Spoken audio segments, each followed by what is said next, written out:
Would you pay $120 for a Cheesesteak? Today in Ways of Life of the Rich and the Celebrated, we present to you a Cheesesteak that will cost you 12 times the cost of your normal Cheesesteak.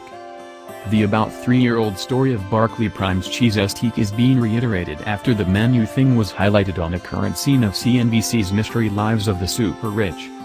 In the scene, we meet Frankie and Alisa Frederico, who will spend $120 all the time for the upscale Philadelphia steakhouse's form of the sandwich.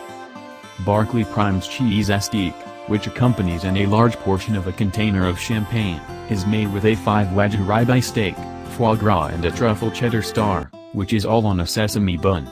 In the scene, Frankie gauges he's had the Cheesesteak no less than 30 times.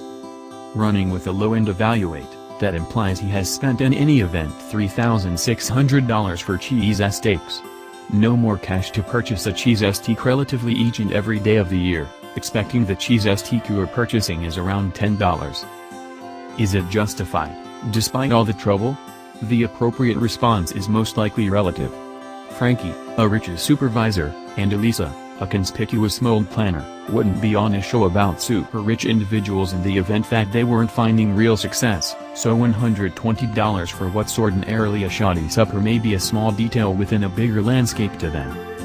Be that as it may, what for whatever is left of us? Is it justified, despite all the trouble for the not as rich foodie? I, for one, unquestionably don't have an additional $120 to attempt it and let you know. Nourishment pundit Nick Solares said in 2015 he was clashed about the sandwich, on the grounds that while it's incredibly costly it's one of the best sandwiches he's at any point eaten. Relatively every Yelp audit of the sandwich basically says it's pretty much justified, despite all the trouble. I can't depict in full detail, yet this was extraordinary compared to other things I've ever eaten in my life, thought of one analyst. No sandwich is justified regardless of that much, yet this was the best damn steak sandwich I have ever had in my life. Pass on, it was fabulous, composed another.